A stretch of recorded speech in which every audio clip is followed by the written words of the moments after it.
que no vinieron, pero porque igual eso se está dando, así que van a tener acceso a eso en el canal de la promoción más tarde. Bueno, para presentarme de nuevo, mi nombre es Juan Andrés Morales, soy compañero de ustedes de segundo año y también, Pau, ¿estás ahí? Sí, aquí estoy. Ok, bueno, Pablo Novieri también me acompaña y vamos a hablar acerca de las generalidades de la respuesta inmune.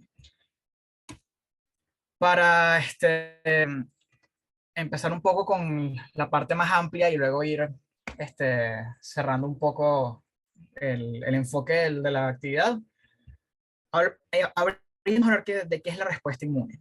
Y la respuesta inmune fundamentalmente es un mecanismo de defensa del cuerpo en contra de tanto microorganismos como partículas inanimadas que presentan algún tipo de amenaza al cuerpo. Sabemos que el sistema inmune no solamente se encarga de ser un mecanismo de defensa, sino que también tiene otras funciones. Sabemos por sí con neuroinmunología que también es capaz de influir en nuestros comportamientos y todo eso, pero digamos, función más importante o básica del sistema es ser un mecanismo de defensa. Dentro de estos mecanismos de defensa vamos a tener dos ramas, como podemos ver acá, son los mecanismos inespecíficos y los mecanismos específicos. Yo me voy a enfocar más que todo en los inespecíficos, que incluyen las barreras naturales y la respuesta inmunitaria innata, mientras que mi compañera Paola va a hablarles acerca de... Bueno, sabemos que los mecanismos inespecíficos incluyen las barreras naturales y la respuesta inmune innata. Y las barreras naturales hacen referencia a dos tipos de barreras que tiene el cuerpo, que son las barreras anatómicas y barreras fisiológicas. Y más, ahorita les vamos a explicar cuáles son las diferencias entre esas dos. Y por supuesto está la respuesta inmunitaria innata. Y la respuesta inmunitaria innata incluye una serie de mecanismos y funciones que tienen las células del sistema inmune que le permiten eliminar o deshacerse de amenazas.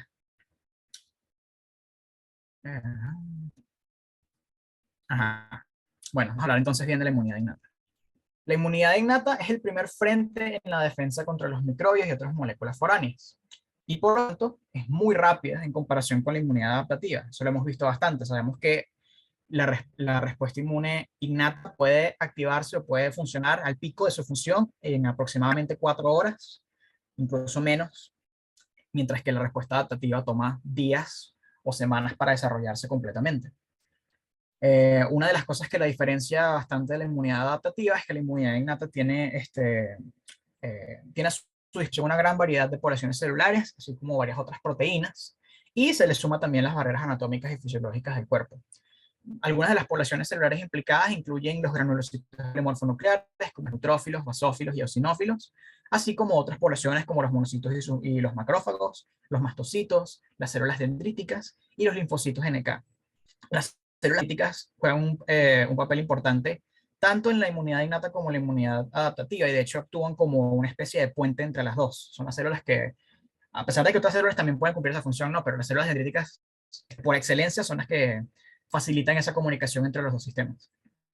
Y añado aquí, aparte, y con su propio cuadrito, porque lo discutiremos con más profundidad, está el complemento, que es uno de los mecanismos estrella de la inmunidad. Hablando más a profundidad de las barreras anatómicas, vamos a tener dos principales barreras, que son la piel y la mucosa. La piel tiene varias características que le permiten actuar como una barrera protectora. Primero que nada, su pH es ácido, no tan ácido, obviamente, porque si no sería un problema para el resto del cuerpo, pero es lo suficientemente ácido como para impedirle el crecimiento a múltiples microorganismos. Asimismo, sus células epiteliales están estrechamente unidas, lo que significa que no evita que microorganismos y otros agentes entren hacia el interior del cuerpo. Posee pelo y sebo, y el pelo y el sebo en conjunto actúan como una especie de trampa que atrapa a microorganismos.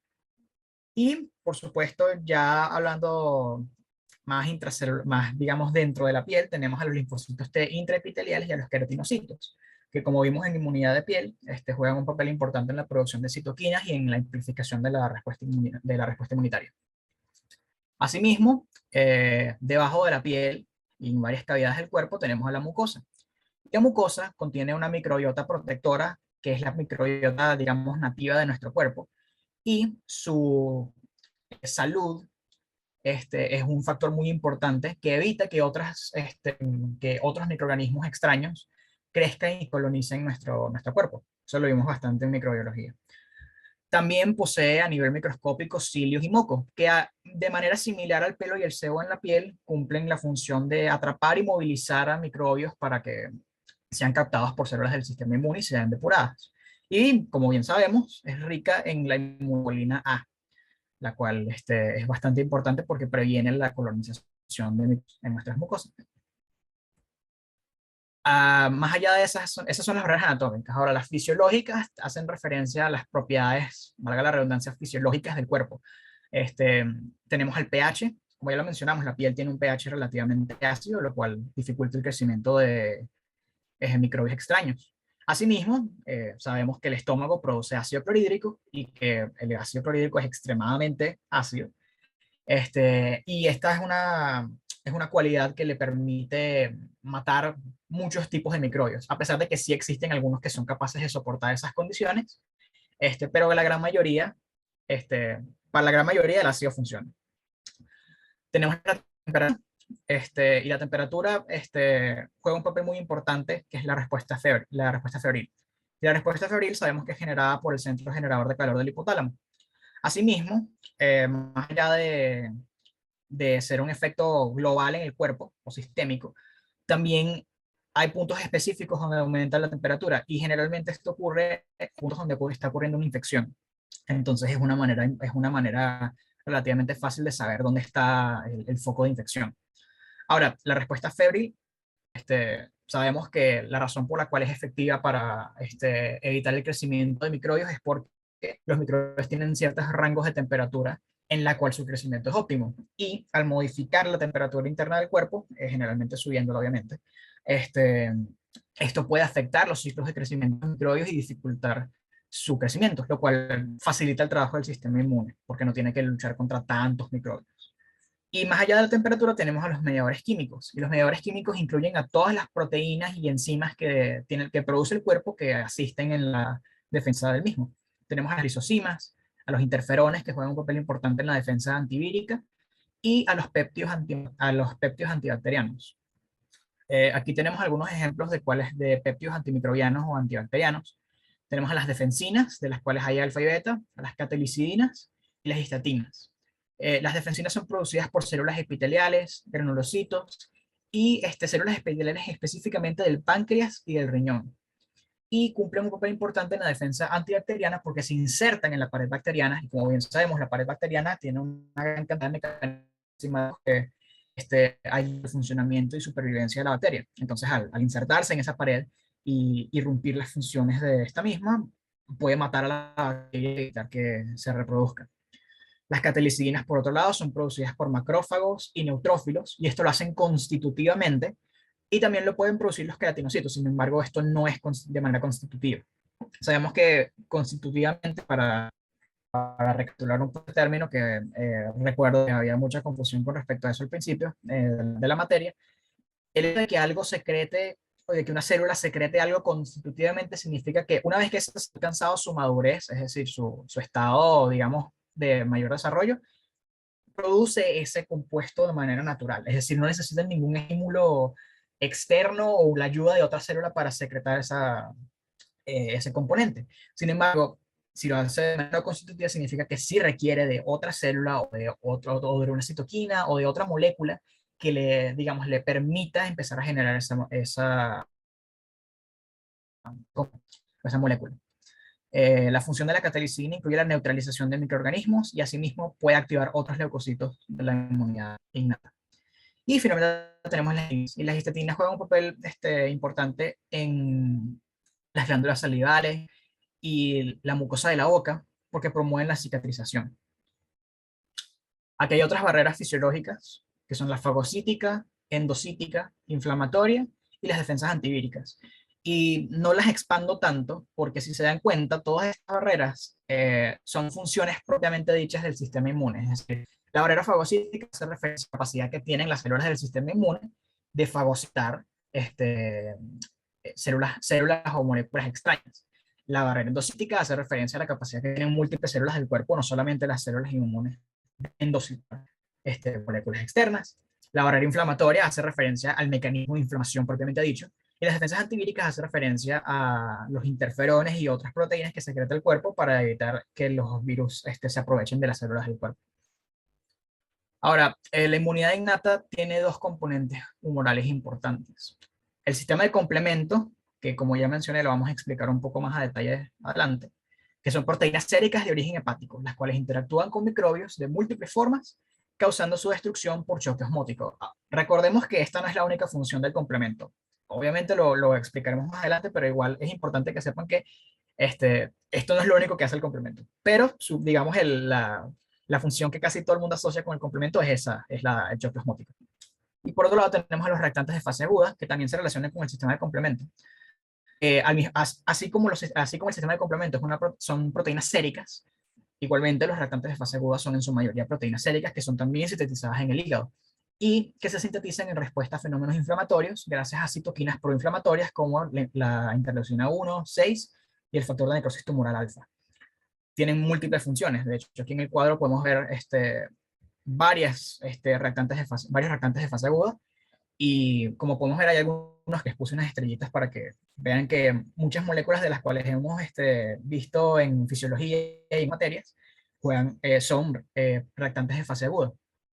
Por ejemplo, proteína C reactiva, que va a ser muy importante en complemento, es un reactante de fase aguda, así como C3, C9 y el factor B. Ambos todos son parte del complemento. Pero fuera del sistema de complemento podemos ver, por ejemplo, el fibrinógeno, que juega un papel importante en la coagulación, a la angiotensina, que es un regulador de la presión arterial, como vimos en fisiología renal, y a la fibronectina, que se encarga de la fijación celular. Entonces podemos ver que son, digamos, una población de moléculas bastante variada y que tienen unas funciones bastante importantes en el cuerpo. Ahora, uno de los mecanismos importantes de la inmunidad innata, como mencionamos previamente, es una de las barreras fisiológicas del cuerpo, es la inflamación. Y la inflamación no es más que la respuesta de un tejido a la injuria que asegura la llegada de moléculas del suero y leucocitos al sitio de daño. Para ello, se incrementa la circulación y se incrementa la permeabilidad capilar a manera de que las células puedan entrar al tejido. Aquí podemos ver que a la tetrada de Celso. Y la tetrada de Celso es una serie de signos que nos van a permitir reconocer cuando está ocurriendo un proceso inflamatorio. Y estos 4 símbolos son tumor, rubor, calor y dolor. Cuando yo estudié este tema, me inventé esta memotecnia de acá para recordarme los 4 signos, que es tu rubor, causa, dolor. Y le puse subrayado rojo para que sepan qué significa cada parte de la memotecnia, ¿no? Tu viene de tumor, y el tumor no es más que el aumento del volumen debido a la llegada de fluidos a la zona, como ya mencionamos. La inflamación causa un aumento de la permeabilidad capilar. La permeabilidad capilar no es más que, digamos, una separación leve de las células que forman ese endotelio, del vaso sanguíneo. Cuando se abren se abre la distancia entre estas células epiteliales, puede pasar entonces el líquido con mayor facilidad, y eso significa que el área afectada se va a llenar de líquido y por lo tanto se hincha, dicho de manera coloquial. Y eso es a lo que hace referencia el tumor. Por otro lado tenemos el rubor. El rubor es la llegada de sangre al capilar que hace que la zona se teña de rojo. Lógicamente hablando, si hay mucha sangre concentrada en un sitio, se va a ver rojo. Y acompañado a esto viene el calor. Sabemos que la sangre es uno de los mecanismos más importantes regulatorios en la regulación del calor del cuerpo. Y por lo tanto, si la sangre se concentra mucho en un sitio, la temperatura de ese sitio va a aumentar porque la sangre es un conductor de calor.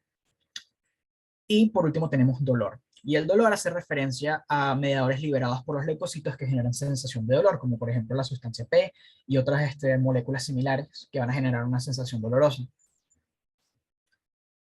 Hablando un poco más a detalle de cómo ocurre prácticamente la inflamación, aunque bien sabemos que este tema es muchísimo más largo y que de hecho uno de los talleres va a ser específicamente acerca de inflamación. Sin embargo, les doy aquí los aspectos generales.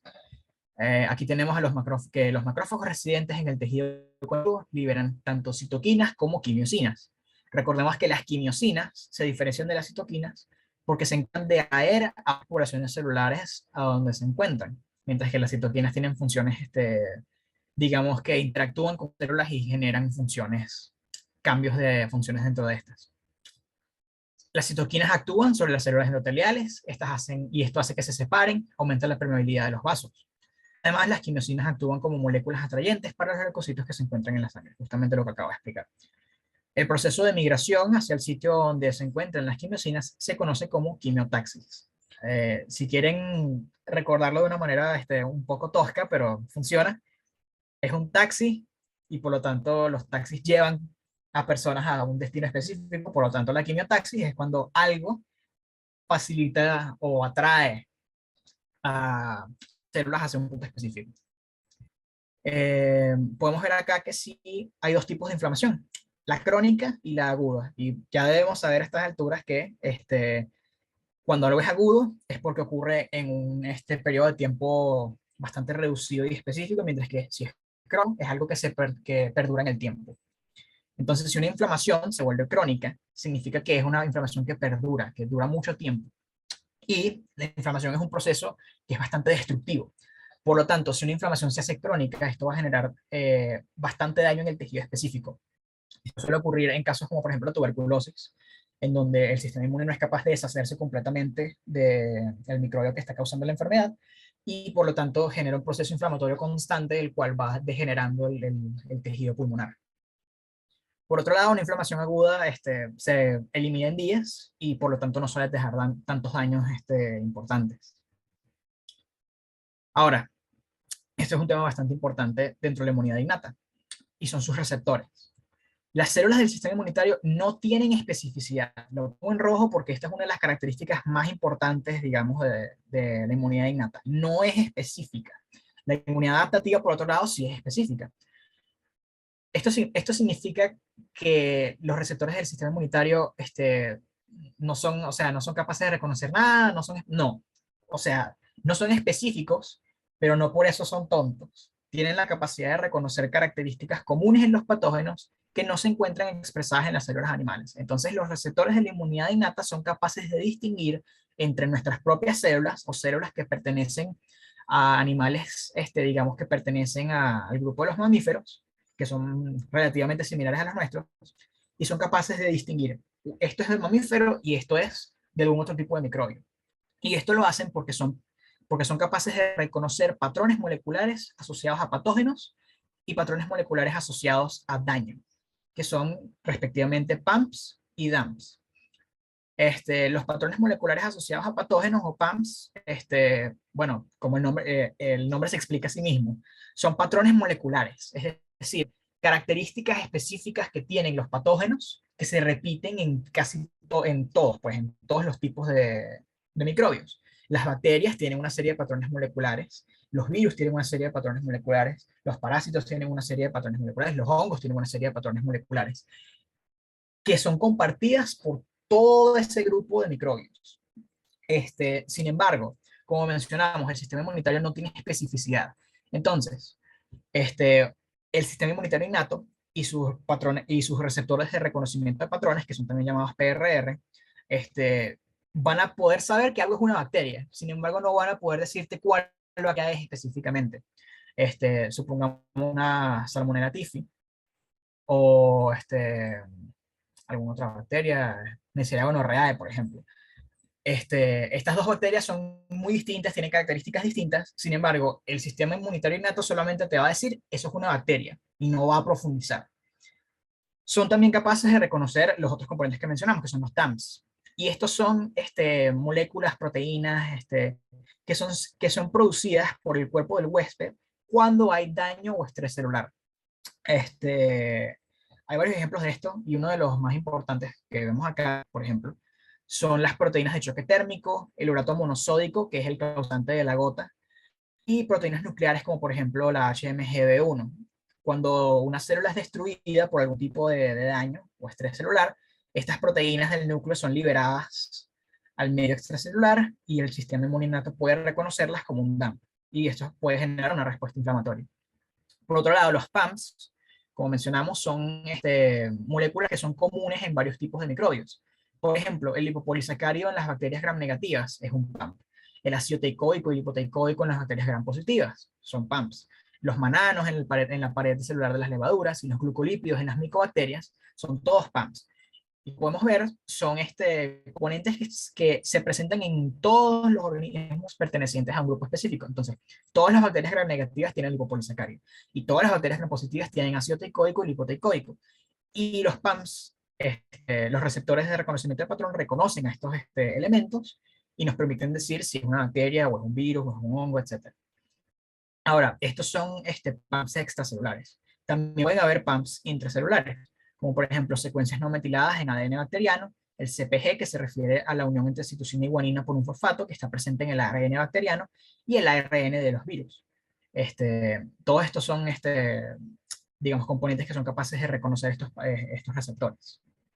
Aquí tenemos algunos de los receptores de mayor importancia. Tenemos el receptor de LPS, los receptores tipo TOL, los receptores tipo NOD y los receptores depuradores. No voy a profundizar mucho en este cuadro en particular, pero a ustedes se les hará llegar la presentación y pueden ver este cuadro cuando quieran y repasar estas partes. Pero podemos ver que hay una gran variedad de receptores que se encargan de captar distintos elementos, y casi todas sus funciones incluyen la activación de células, la inducción de respuestas inmunitarias o la inducción de procesos de fagocitosis y endocitosis. Si vamos a profundizar en dos tipos particulares de receptores que son, digamos, los insignia de este proceso.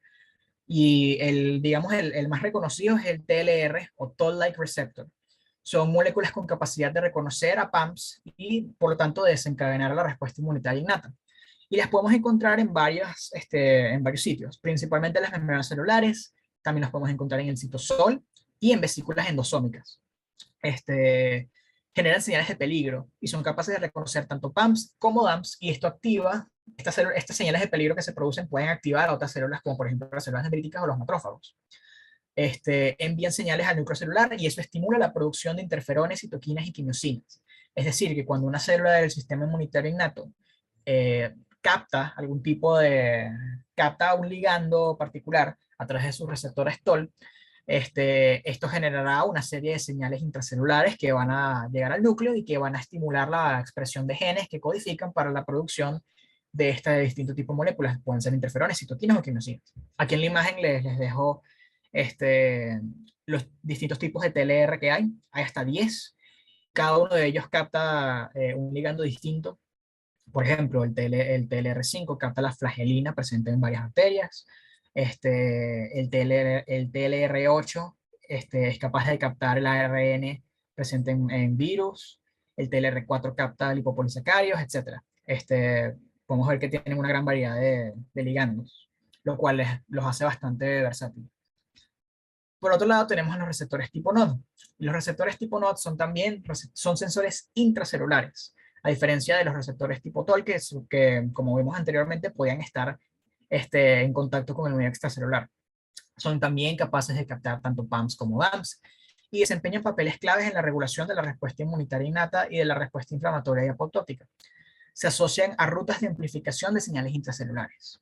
Esto lo menciono porque los receptores tipo NOD juegan un papel muy importante en la activación de mecanismos como por ejemplo el inflamosomas. Y esto es importante porque el inflamosoma también juega un papel en la modulación de citoquinas proinflamatorias como la interleucina 1. Asimismo, pueden participar en la activación de proteínas como la caspasa 1. Vale la pena recalcar que esta caspasa no es la ruta de caspasas que este, corresponde al FAS y FAS ligando. Esta es otra caspasa, pero digamos que actúa bajo esas proteínas también. Se encuentra también principalmente en linfocitos, macrófagos y células dendríticas, y también en las células no inmunitarias, es decir, que pueden haber receptores tipo NOD en células epiteliales. Aquí tenemos algunas moléculas de reconocimiento que participan en este proceso de la inmunidad innata. Y los menciono porque van a ser de particular importancia cuando hablemos de complemento. Uno de ellos son anticuerpos naturales. Y ahora, algunos se sorprenderán al ver esto acá, porque los anticuerpos son de la inmunidad adaptativa. Sin embargo, los anticuerpos naturales, por la forma en que funcionan, digamos, similarmente como si fuesen de la inmunidad innata. Sin embargo, recordemos, son anticuerpos y por lo tanto son producidos por células pertenecientes a la inmunidad adaptativa. Lo producen los linfocitos B1 y participan en la inmunidad innata generalmente siendo el isotipo IgM. Esto es algo medio confuso y es algo, he encontrado, digamos, información contradictoria en algunas fuentes. Sin embargo, lo coloqué porque varias lo mencionan. Las pentraxinas, por otro lado, incluyen a moléculas como por ejemplo la proteína C reactiva, PCR, que no se confunda con la reacción en cadena de polimerasa.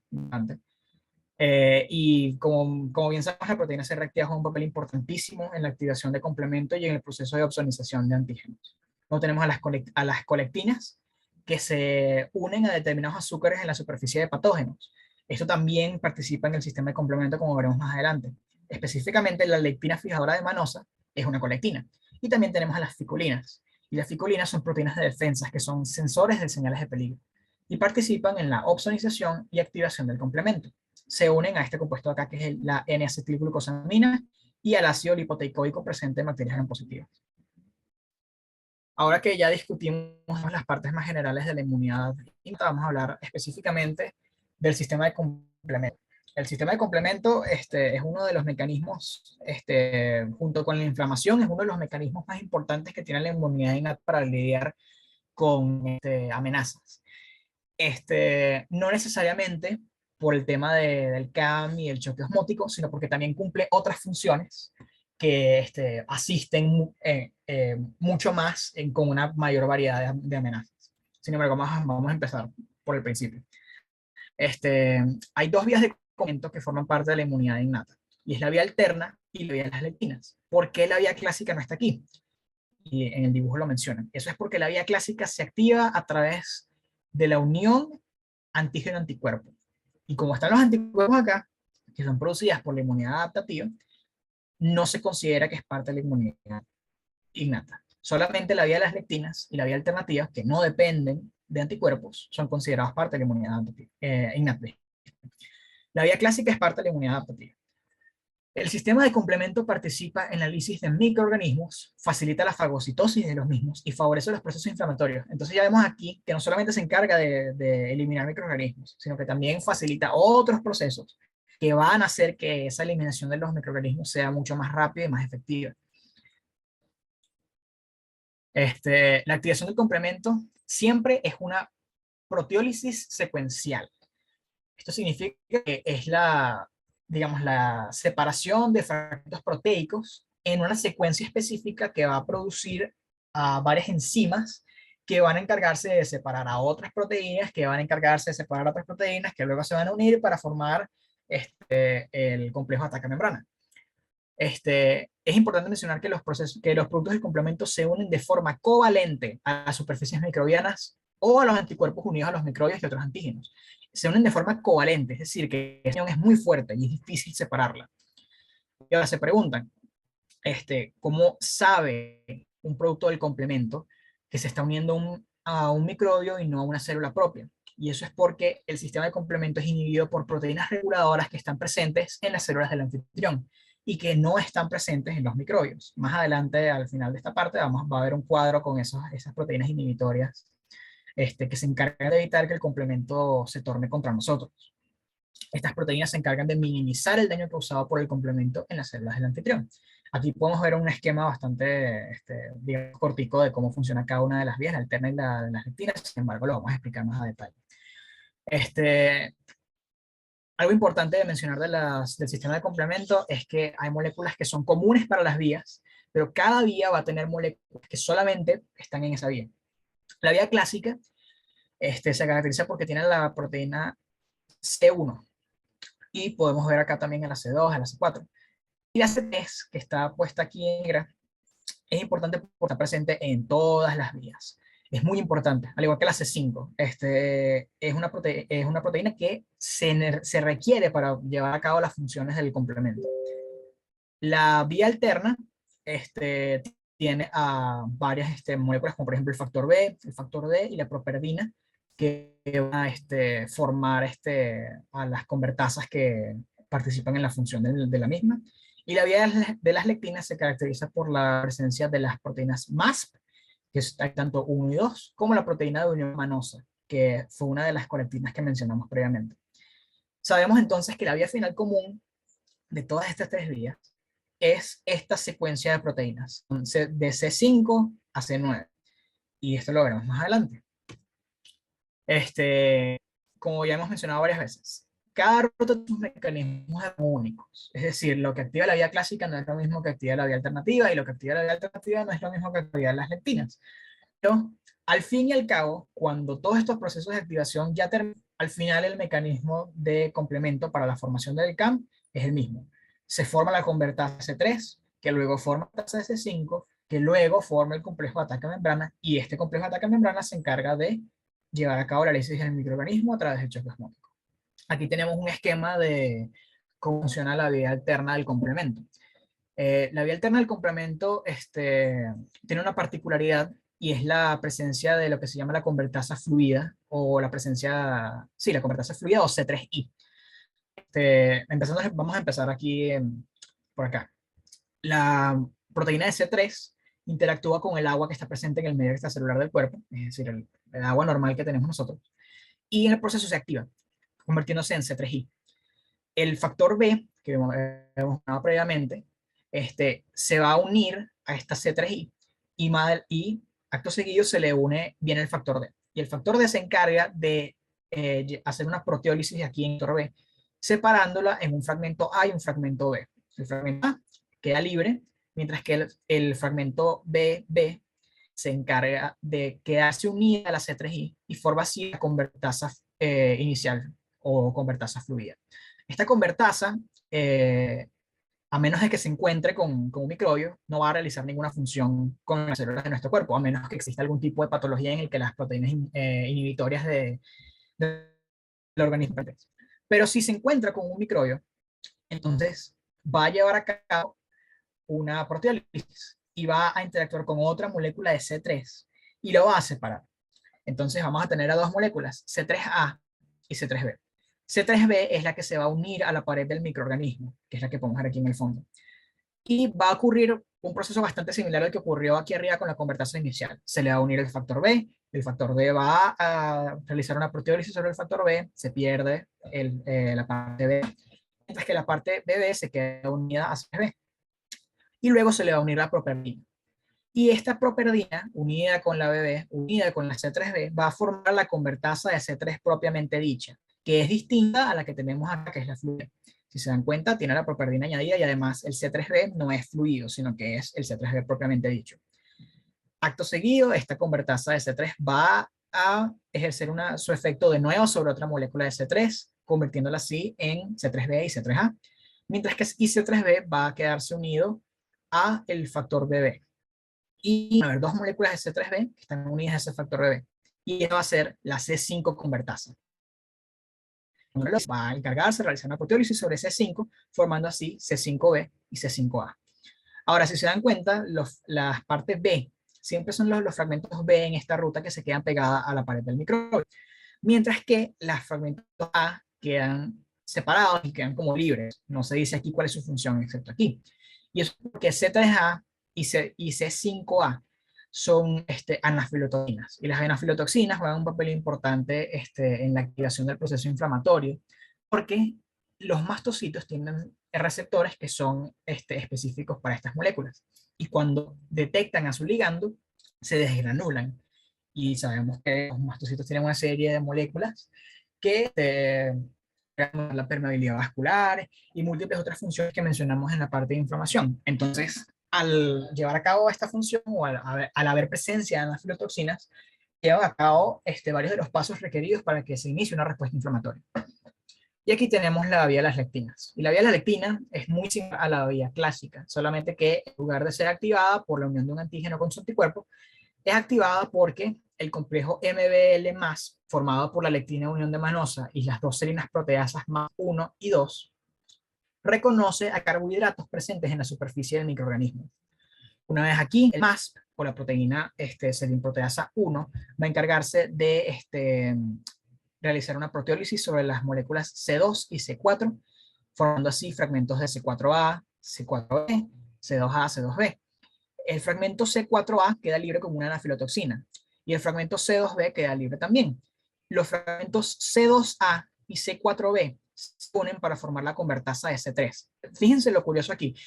La convertasa de C3 aquí en esta ruta es distinta a la convertasa que vimos acá. Fíjense que los componentes son muy distintos. Aquí hay un factor que no existe en esta ruta, está la propiedina que tampoco está en la otra ruta, pero al fin y al cabo estas convertasas cumplen la misma función, que es hacer una proteólisis sobre C3 y sobre 5 respectivamente. Entonces, la C3 convertasa actúa sobre C3, forma C3b, el C3b se une a la C3 convertasa convirtiéndose así en C5 convertasa, lo cual luego actúa sobre la C5, formando la anafilotoxina C5a y el C5b. Y C5b, tanto aquí como en la vía de las lectinas como en la vía clásica, es la molécula que inicia la formación del complejo de ataque membrana. Mientras que ella, como ya mencionamos, C3a y C5a y C4a son todos anafilotoxinas. Y aquí tenemos la relación del complejo de ataque membrana o CAM. Vale la pena recalcar que CAMS es por sus siglas en inglés, entonces en español sería MAC, pero bueno, los libros lo mencionan muchas veces como CAM y al menos yo le digo. Este, Aquí vemos que la C5, que creo que en este caso hace referencia a la C5 de la vía alterna, porque como podemos ver no está presente la C4A ni la C2A. Actúa sobre la C5, esta es la C5 cuartasa, y actúa sobre la C5 formando C5e. Y C5e se va a unir a la pared del microbio. Y se le van a unir esta serie de proteínas que son C8, C7, C6, y formar este 6, 7,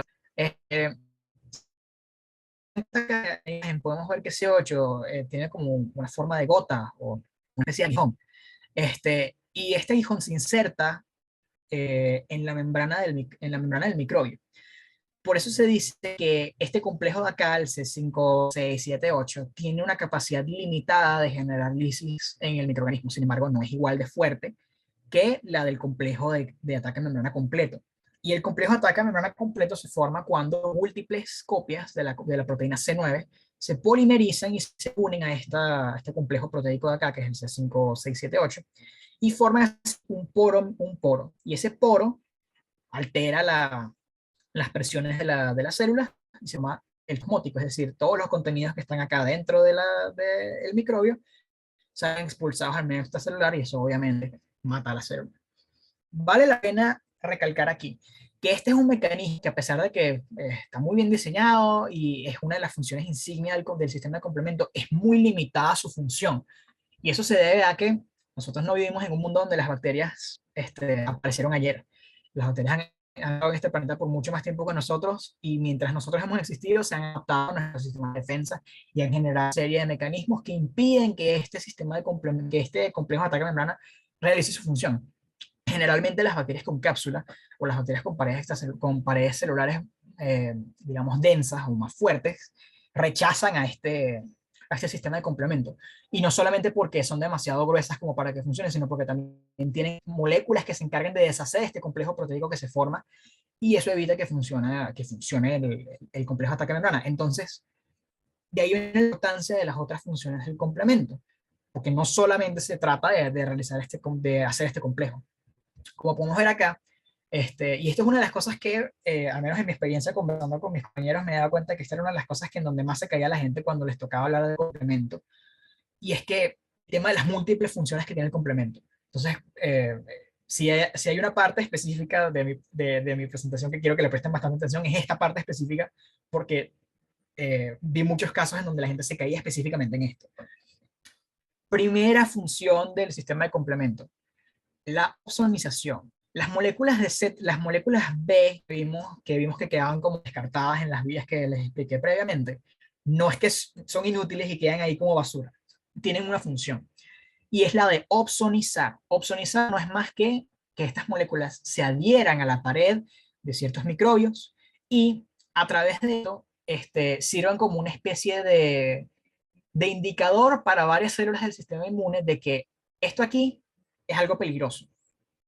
Entonces, hay varias células que tienen receptores que se llaman complement receptors, receptores de complemento, como el CR1, CR3 y CR4. Y entonces estas receptores en estas células fagocíticas se activan cuando detectan la presencia de estos agentes opsonizantes, que son los C3b, C4b y el IC3b. Vemos aquí un ejemplo de un macrófago en el cual tenemos una bacteria que ha sido neutralizada por varios anticuerpos, pero al mismo tiempo tiene fragmentos de complemento, como C3b. Y aquí en el macrófago hay un receptor de CR, un receptor de complemento. Y cuando el C3b es detectado por este receptor, se activa el proceso de fagocitosis en el cual se elimina al microbio. Esto de acá abajo es correspondiente a la vía clásica.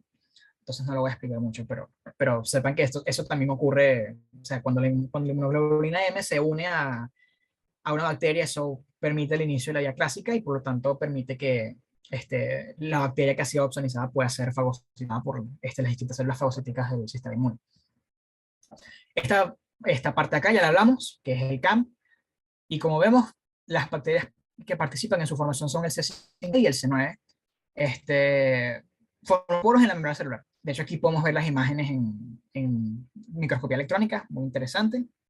Se puede ver que hay anillos presentes en la membrana de la bacteria. Como ya mencioné, esto es un mecanismo que no siempre funciona. Hay muchísimos microorganismos en el que esto no va a servir para eliminarlos. Y por eso es que la opsonización es tan importante, porque lo que el complemento no puede matar, generalmente la fagocitosis de un macrófago o la acción de una célula citotóxica, tal vez sí. Aquí tenemos, y esta es muy importante, esta es muy importante. Y lo digo porque en múltiples exámenes que no correspondían a complementos, hicieron preguntas en donde esta acá era una parte muy importante de la respuesta que había que poner, y muchas personas con las que yo hablé se les olvidaba esta función, no recordaban la función, y no la ponían y perdían puntos en la pregunta porque esto había que explicarlo. Y es que el complemento sirve para depurar a los complejos inmunes. Y esto es muy importante. Recordemos que hay todo un tipo ¿cómo se llama? Se me fue el nombre. Ay, Dios. Este, ay, vale. Bueno, inflamación, no hay inflamación. Ay, Dios, qué pena. Bueno, sabemos que la presión de complejos inmunes puede llevar a varios problemas de salud porque se acumulan en varias partes del cuerpo y generan reacciones inflamatorias que perduran en el tiempo y generan daño en el organismo. Y una de las formas que tiene el cuerpo de deshacerse de esos complejos inmunes para evitar que se acumulen en el cuerpo son estos agentes opsonizantes que pertenecen al sistema de complemento. Lo que ocurre es que está el complejo inmune, es decir, la unión antígeno-anticuerpo, y estos fragmentos del complemento se van a unir a estos complejos inmunes. Y las células, los eritrocitos o glóbulos rojos, tienen receptores de complemento presentes en su pared celular. Y esto permite que ellos reconozcan a los complejos inmunes y se los lleven. Y sabemos que el flujo sanguíneo eventualmente lleva estos vasos sanguíneos hacia el vaso o el hígado. Y en el vaso e hígado existen poblaciones de macrófagos nativos a esos tejidos que son capaces de captar esos complejos inmunes, endocitarlos o fagocitarlos y luego destruirlos, lo que significa que ya no están acumulados en el cuerpo y se reduce el riesgo de que se genere una respuesta inmunitaria exacerbada. Es muy importante, no se les va a olvidar esto de nuevo, que de verdad que esto, si mal no recuerdo, como en 2 quizzes distintos, y el hecho de recordarme de que esto existía me ayudó bastante y me subió bastante los puntos en esas preguntas. Tenemos también la actividad proinflamatoria, que ya lo habíamos mencionado, C3A y C4A. C5A es la anafiotoxina más potente, es la que más funciona, es la que genera efectos más potentes cuando se detecta, pero las otras también cumplen esa función, pues no necesariamente son inútiles, pero no son tan efectivas como las C5A. ¿Se escucha bien lo que estoy diciendo? Aquí el Zoom que está inestable. Sí, se escucha bien. Ok, perfecto. Bueno, aquí podemos ver que la molécula C5A cumple una función importante porque puede activar neutrófilos, facilitar la adhesión al endotelio de estos neutrófilos, permitir la migración de estos neutrófilos desde la luz de los vasos sanguíneos hacia el interior del tejido que está siendo afectado. Es decir, que facilita la quimiotaxis. Asimismo, es capaz de activar los monocitos para que produzcan citoquinas proinflamatorias. Y la función insignia, la más importante, es que permite la desgranulación de células de los mastocitos, lo cual amplifica importantemente la respuesta inflamatoria. Las proteínas y moléculas que son liberadas por los mastocitos tienen funciones que incluyen la contracción del músculo liso, asimismo el aumento de la permeabilidad. Lo que significa que una sola moleculita de acá tiene un montón de funciones que van a encargarse de amplificar potentemente la respuesta inflamatoria. Entonces son unas moléculas que ayudan muchísimo en la defensa contra las amenazas externas. Y bueno, esto lo pongo aquí de esta manera y sin un dibujito bonito porque esto sale más, pero Abbas no le explica mucho y otras bibliografías tampoco le explican mucho qué se dice, pero para que sepan que eso existe, existe un fragmento de C durante el proceso de la proteólisis en las vías de complemento que se llama C3D. Y eso no lo mencionan en los dibujos que yo encontré, pero bueno, existe. El C3D juega un papel importante en facilitar la activación de los linfocitos B. No son responsables de eso, es decir, no es que son la única molécula que son capaces de hacer eso, pero ayudan a esa función. Entonces, si les llegan a pedir 5 funciones del complemento, acuérdense que existe. El sistema de complemento, como vimos, es muy útil, pero al mismo tiempo es bastante peligroso si llega a tornarse contra nosotros. Hay enfermedades que son causadas exclusivamente por deficiencias en el complemento.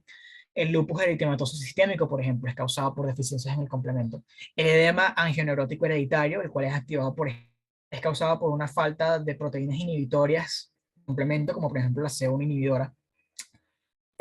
Y la ausencia de C3 es un factor que va a permitir el desarrollo de enfermedades endógenas. Por último, acá, para terminar, este cuadro de acá, no me voy a ponerle todo porque es larguito, pero los resúmenes de núcleo. Es muy bueno porque tiene todo resumido cuáles son las funciones de las proteínas. Hay varias. Esta de acá, por ejemplo, es la que les mencioné que era la causa del edema angioneurótico hereditario. Y cada una de estas moléculas se encargan de los distintos complejos proteicos en la secuencia del complemento para evitar que realicen su función. Y si alguna de estas proteínas desaparece o está deficiente, eso significa que las moléculas del complemento van a pegarse a nuestras células y pueden empezar a generar daños. Y bueno, con eso les dejo con mi compañera Paola para que les explique la inmunidad adaptativa.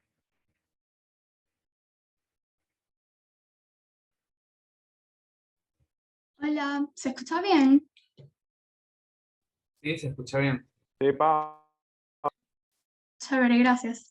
Bueno, para hablar ahora sobre la inmunidad adaptativa, tenemos que es la inmunidad que se va adquiriendo a medida que evoluciona o a medida que se va dando la respuesta a una infección. Se encuentra débil o ausente en el momento del nacimiento y se caracteriza por aumentar notablemente con exposiciones repetidas al mismo patógeno. Muchos microorganismos patógenos se han desarrollado para resistir a las respuestas inmunitarias innatas, es decir, todas las respuestas y todas las barreras que les acaba de comentar Juan Andrés hace un momento, y por lo tanto es muy importante esta respuesta inmunitaria adaptativa debido a que al ser más fuerte y más especializada su respuesta, puede en su gran mayoría erradicar este tipo de infecciones.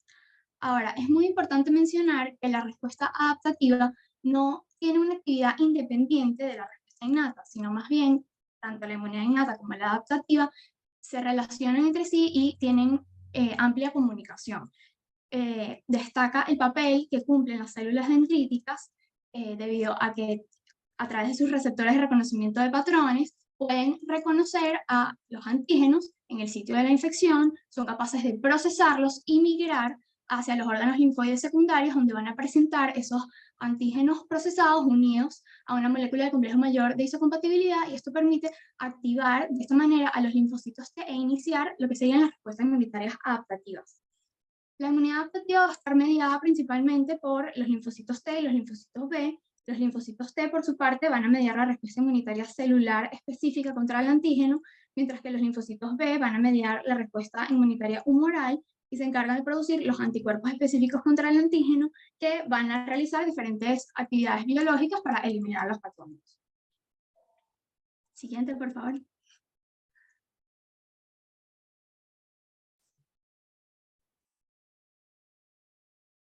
Ok, para hablar sobre las propiedades de la inmunidad adaptativa, comenzamos con la especificidad, que es la capacidad que tienen los anticuerpos y los receptores de linfocitos T o TCR para reconocer e interactuar en forma específica con determinantes antigénicos o epítopos únicos. Es decir, que cada anticuerpo y cada TCR va a poder reconocer de manera específica una porción de esos antígenos de manera particular. Ahora, la diversidad es la capacidad que caracteriza el repertorio linfocítico de reconocer y responder ante un número muy elevado de antígenos. Y es el resultado de la variabilidad de las estructuras de unión al antígeno que tienen los linfocitos. Es decir, esa secuencia de aminoácidos que constituyen las regiones determinantes de complementariedad que van a formar parte de la porción FAB en el caso de los anticuerpos o de la región variable del receptor del linfocito T, van a permitir que exista un repertorio de linfocitos muy extenso y que cada linfocito tenga una especificidad única por un antígeno y por lo tanto se pueda reconocer una gran diversidad de microorganismos distintos. La memoria es la capacidad que tiene el sistema inmunitario de reconocer y responder en forma más rápida y efectiva ante la exposición repetida de un mismo antígeno. Es decir, que la primera exposición o la exposición primaria de un antígeno extraño va a favorecer esa capacidad del sistema inmunitario para responder de nuevo a este mismo antígeno a través de una respuesta secundaria de mayor amplitud.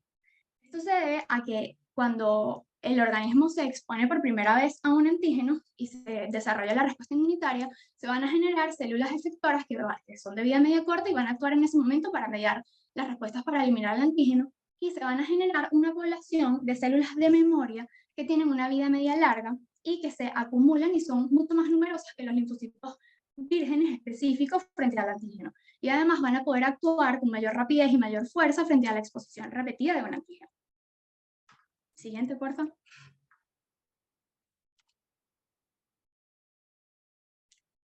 La especialización se refiere a la capacidad del sistema inmunitario de generar respuestas óptimas para la defensa contra diferentes tipos de microorganismos. Es decir, la inmunidad humoral y la inmunidad celular van a ser estimuladas por diferentes clases de microbios. Por ejemplo, si estamos hablando de patógenos de naturaleza extracelular, se va a activar la respuesta humoral. Y así, de este modo, cada tipo de respuesta va a proteger al individuo contra una clase concreta o específica de microorganismos. La contención y la homeostasis permite al sistema inmunitario recuperarse de una respuesta. Es decir, no es ideal que el sistema inmunitario se encuentre activo todo el tiempo, ¿verdad? Sino lo ideal es que luego de que el sistema inmunitario elimine de manera óptima un antígeno dado en un momento, debe volver a, digamos, un estado basal o un estado de reposo y de esta manera poder prepararse para poder volver a responder frente a otros antígenos a los que pueda estar expuesto. Y la tolerancia, que también es muy importante, se refiere a la ausencia de respuesta o a la falta de reactividad frente a antígenos propios. Si bien el sistema inmunitario tiene la capacidad para reconocer muchos antígenos extraños y responder ante ellos y eliminarlos de manera óptima, es muy importante que no se genere una respuesta de ataque frente a los antígenos propios del individuo, ya que esto generaría, por ejemplo, lo que serían las enfermedades autoinmunitarias. Entonces, la tolerancia se conserva a través de diversos mecanismos, como por ejemplo la eliminación de linfocitos que expresan receptores específicos para antígenos propios, o la inactivación o supresión de estos linfocitos autorreactivos por acción de los linfocitos T reguladores. Siguiente, por favor. Este cuadro lo saqué de Lavas. Me parece que resumen muy bien lo que serían las propiedades de la respuesta inmunitaria y comparativamente en la inmunidad innata y en la inmunidad adaptativa.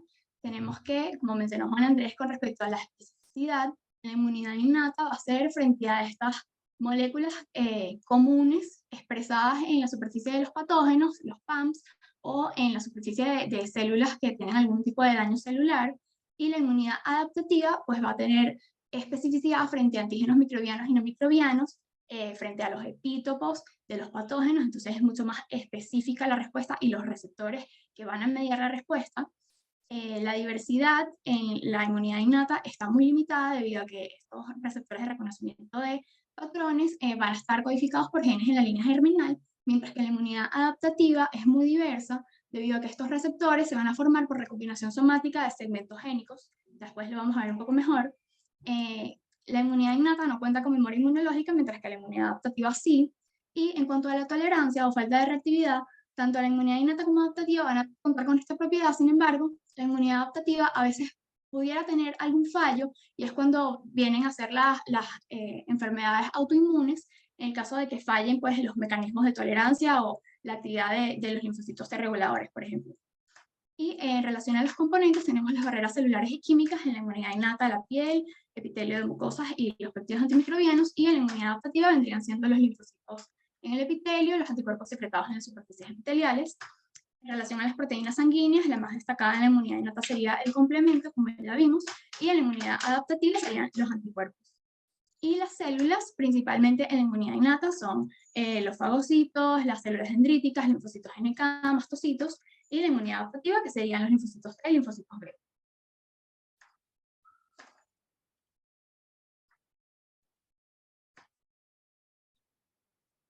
Ok, la ontogenia es el proceso de desarrollo de los linfocitos en los órganos linfoides primarios. En la médula ósea se van a formar los linfocitos B y los precursores de linfocitos T, y en el timo ocurre la maduración de los linfocitos T. En ambos casos va a ocurrir la recombinación somática de varios segmentos génicos que van a constituir los receptores específicos de membrana encargados del reconocimiento de los determinantes antigénicos. En el caso de los linfocitos B, el receptor sería el BCR, que es un complejo que va a estar constituido por una inmunoglobulina de membrana que está asociada a un heterodímero Ig-alfa y Ig-beta, el cual cumple una función de transducción de la señal. Es decir, cuando la inmunoglobulina de membrana reconoce a un epítopo de un antígeno particular, se va a activar el heterodímero Ig-alfa y Ig-beta, que tiene la capacidad de enviar señales intracelulares que van a permitir la activación de ese linfocito B. Y por su parte, el receptor del linfocito T o TCR, el cual también va a estar asociado a una molécula transductora de la señal, que va a ser, en este caso, el CD3. Entonces, durante la ontogenia, estas células precursoras de linfocitos B y linfocitos T van a sufrir los rearreglos génicos para convertirse en linfocitos B y T maduros vírgenes, porque no han tenido contacto aún con ningún antígeno en este momento, pero poseen los receptores que tienen la capacidad de reconocerlos. Entonces vamos a tener un repertorio de linfocitos en el que cada uno de ellos va a reconocer a un antígeno diferente. Siguiente, por favor.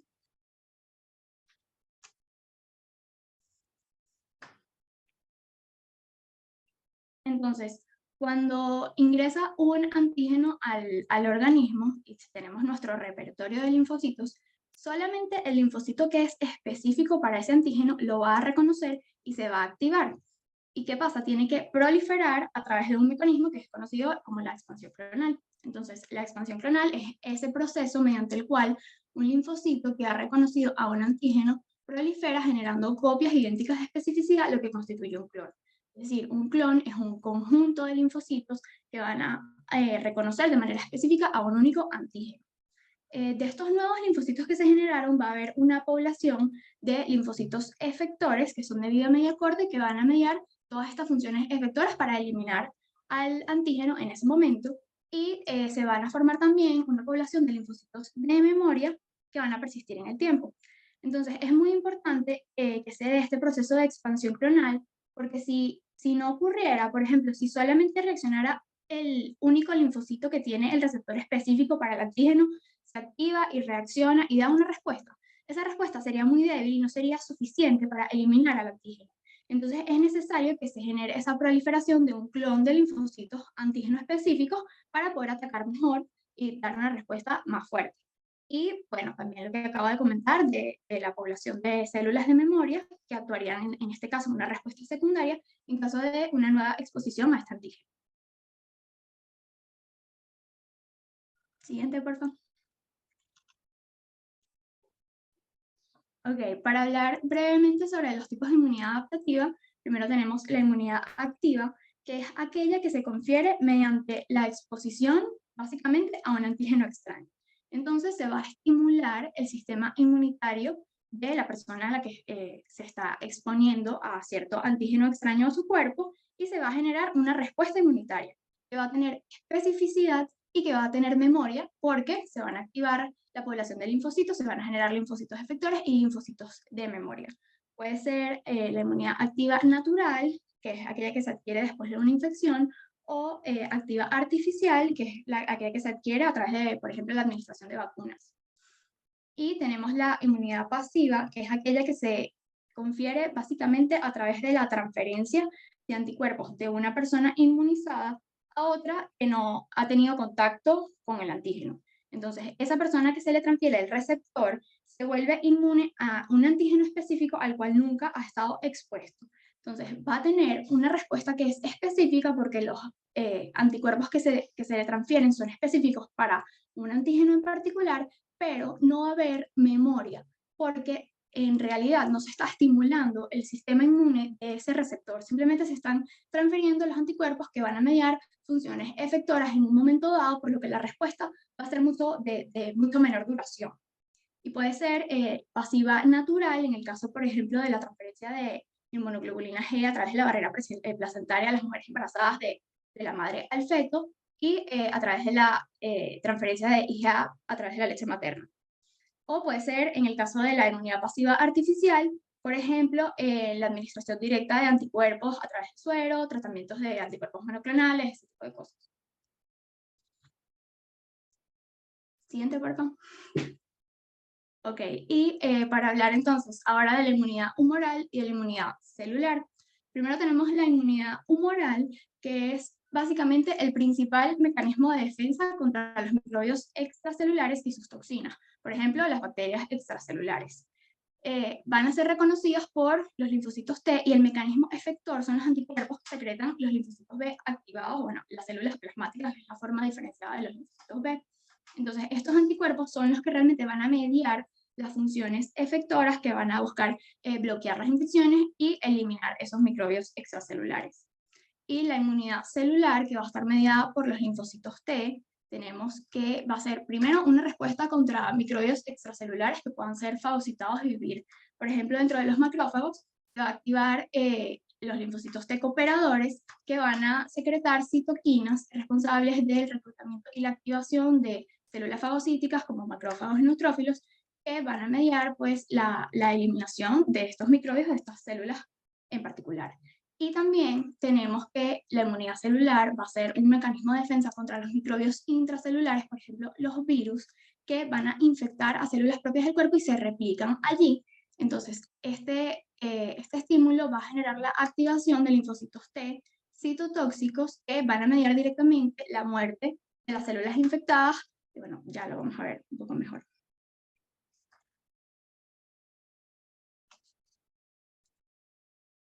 Ok, la generación de la respuesta inmunitaria efectiva sigue diferentes etapas, diferentes fases en la respuesta que deben cumplirse de manera organizada. Entonces es una secuencia y realmente el hecho de que ocurra así es más fácil para uno también tener como un esquema mental de qué es lo que va pasando porque tiene que pasar una cosa para que pase la siguiente. Si no reconoce no se puede activar y así sucesivamente. Entonces se pueden resumir las fases en este esquema, la verdad me gusta bastante. Primero tenemos el reconocimiento del antígeno, después sería la activación del linfocito, luego vendría la fase efectora y finalmente la fase de contención o de homeostasis. Entonces, el inicio de la respuesta inmunitaria adaptativa y su desarrollo requiere en primer lugar la captación de los antígenos y su exposición ante los linfocitos específicos, es decir, el reconocimiento del antígeno. En el caso de los linfocitos B vírgenes, estos son capaces de reconocer antígenos solubles extracelulares a través de su BCR directamente. En cambio, los linfocitos T vírgenes requieren una célula presentadora de antígeno, como por ejemplo macrófagos, células dendríticas o linfocitos B, o también pueden ser células propias infectadas que le presenten el antígeno previamente procesado y que esté unido a una molécula de complejo mayor de histocompatibilidad, y de esta manera el linfocito T va a ser capaz de reconocer a los antígenos. Entonces, esa es la primera fase, que sería el reconocimiento. Luego del reconocimiento ocurre la activación del linfocito. lo que va a generar la proliferación de los linfocitos a través del proceso de expansión clonal. Entonces se va a generar un conjunto de linfocitos, una población de linfocitos que va a tener una única especificidad que viene dada por el antígeno que lo activó. Entonces, seguido de esto, los linfocitos activados van a sufrir un proceso de diferenciación en células efectoras que van a ser capaces entonces de eliminar al antígeno. Ahora, estos pasos en la activación y proliferación de los linfocitos suelen tardar algunos días, y por eso es que se dice que la respuesta adaptativa es más lenta, y por eso también es necesario que la respuesta innata actúe pues, en esas primeras horas, esos primeros días ante la infección. Entonces, tenemos que los linfocitos B se van a diferenciar en células plasmáticas productoras de anticuerpos, y los linfocitos T se diferencian en linfocitos T efectores, ya sean linfocitos T citotóxicos o linfocitos T cooperadores. Estas células pues, van a mediar sus funciones efectoras correspondientes, ya sea tanto la inmunidad celular como la inmunidad humoral, para eliminar a los antígenos. Y luego de que la respuesta inmunitaria adaptativa ha erradicado la infección, es decir, que ya los anticuerpos han generado todas sus funciones en neutralización, o ya sea la activación de la vía clásica del complemento, o por ejemplo en la inmunidad celular se activaron los linfocitos T citotóxicos y mataron a una célula que está infectada, ya se ha logrado, digamos, erradicar la infección, o al menos disminuirla, van a comenzar a desaparecer esos estímulos que generaron la activación de los linfocitos. Y lo que va a ocurrir es que se produce lo que sería la contracción o el declive de la respuesta a medida que las células efectoras mueren por apoptosis. Y de esta manera se va a restaurar la homeostasis o ese estado basal o de reposo que ya les comentaba anteriormente. Y al finalizar este proceso, pues sobrevive una población de células de memoria que van a ser específicas frente al antígeno y que permanecen preparadas para responder con fuerza si ocurre, se recurre pues la infección en otro momento. Siguiente, perdón. Aquí es un poco más para ver el detalle en el caso de los linfocitos T. Tenemos que los linfocitos TCD8 positivos van a reconocer péptidos antigénicos unidos a moléculas de MHC clase 1, se van a activar, van a proliferar y se diferencian en linfocitos T citotóxicos que tienen la capacidad de destruir directamente a células infectadas o células tumorales a través de sus gránulos de perforinas y granzimas. Entonces esto va a generar la apoptosis de las células infectadas. Y en el caso de los linfocitos TCD4 positivos, van a reconocer péptidos antigénicos que están unidos a moléculas del complejo principal de compatibilidad tipo 2, se activan, proliferan y se diferencian y cumplen un papel muy importante, los linfocitos T cooperadores, ya que ellos van a contribuir, digamos, no solo en la inmunidad humoral, sino también en la inmunidad celular, ya que dependiendo de la naturaleza del patógeno, se van a diferenciar en linfocitos TH1, por ejemplo, si son patógenos intracelulares, o TH2, que son patógenos extracelulares, y van a secretar un perfil de citoquinas que va a ayudar a, digamos, dar la respuesta más apropiada según el tipo de patógeno al cual se esté expuesto. Entonces, por ejemplo, ante un patógeno intracelular, se activan los linfocitos T cooperadores que se van a diferenciar a un perfil TH1, secretan citoquinas como el interferón gamma, se ve en la imagen de la derecha. Por ejemplo, el interferón gamma es muy importante en la activación de los macrófagos, el aumento de su actividad fagocítica. También secretan IL-2, que es importante tanto en la proliferación de linfocitos TCD4 positivos como en la activación y diferenciación de los linfocitos T citotóxicos, y bueno, así sucesivamente.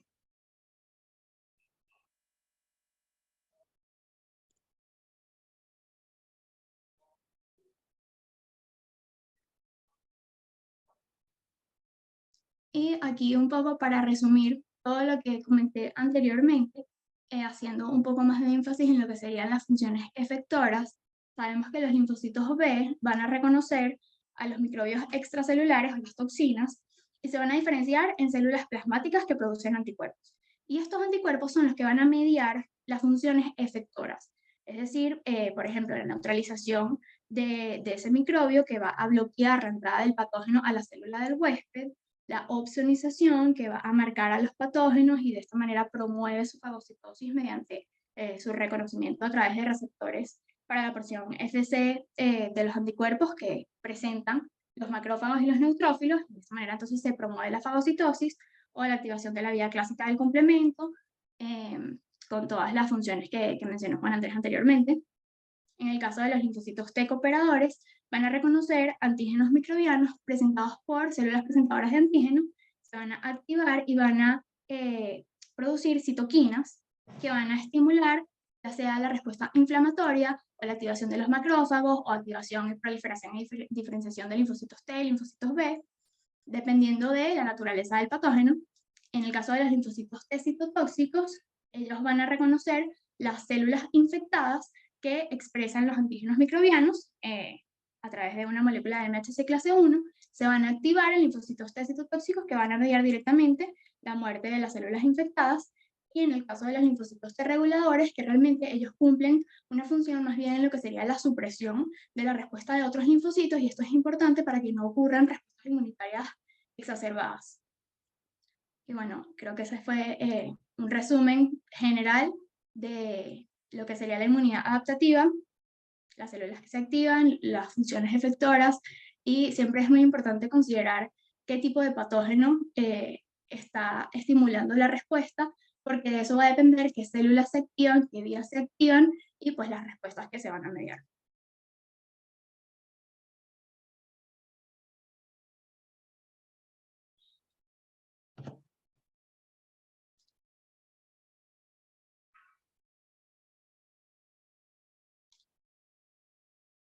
No sé si tienen preguntas o algo. Gracias. Bueno, Pau, Muchas Juan, gracias por... Hola, Pau. excelente. Estaba leyendo el Miren, chat y yo sí tengo una pregunta.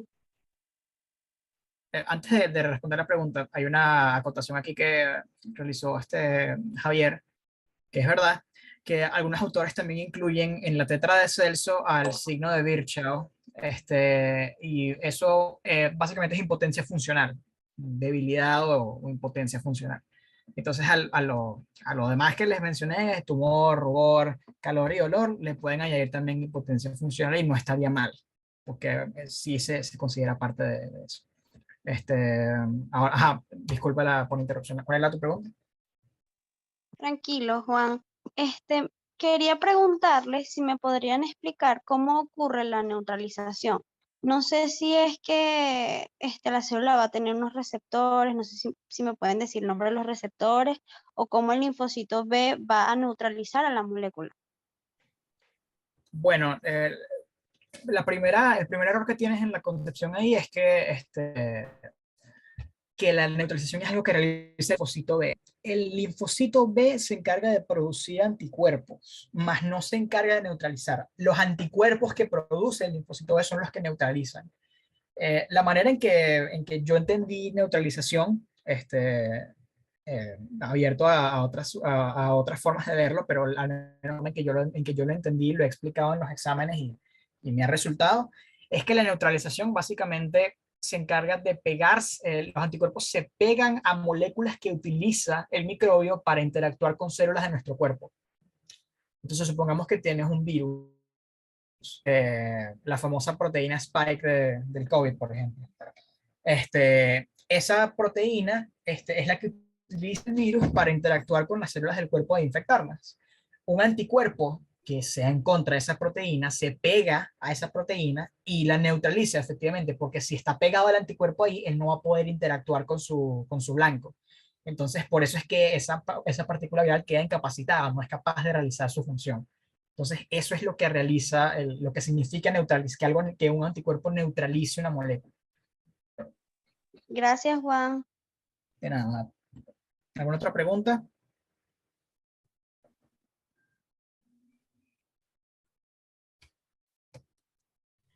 Bueno, yo tengo una pregunta.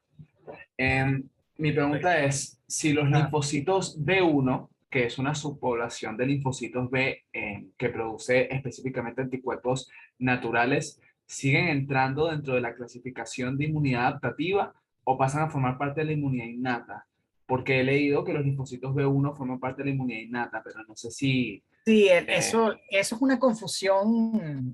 Eso es una confusión que también tengo yo con respecto a ese tema. Ahora, vamos a ser francos aquí. Si la bibliografía está de acuerdo en algo, es mejor dejarse llevar por ellas.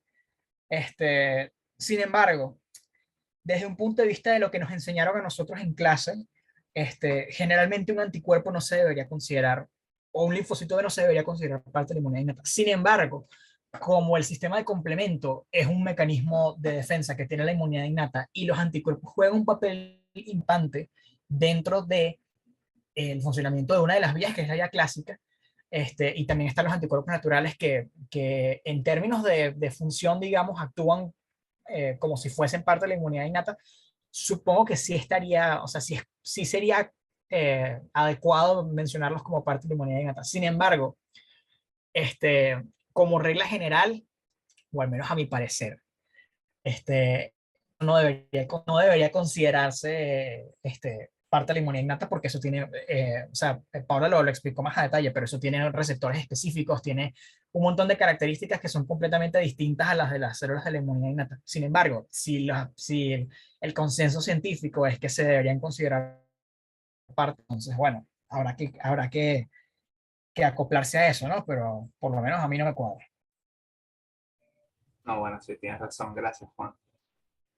Bueno, muchachos, a mí me gustaría simplemente aclarar que yo me acuerdo que la profe Pocino, que es la profesora encargada de evaluar esta parte, sí comentó varias veces que los linfocitos B1 eran parte de la inmunidad innata. Ella los considera parte por si les sirve de algo, si preguntan eso en el examen, que lo dudo porque es una pregunta muy básica.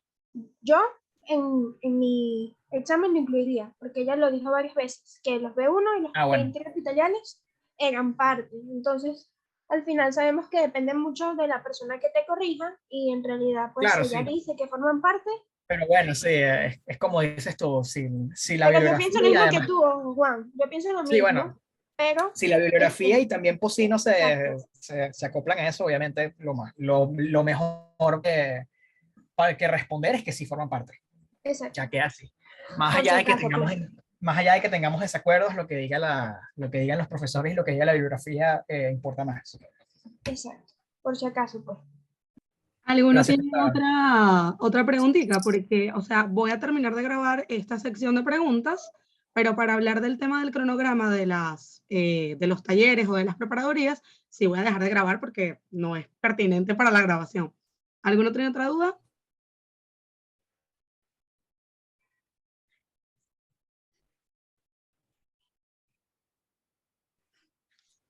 Como que no. Bueno, yo voy a dejar de grabar y aclaramos eso entonces.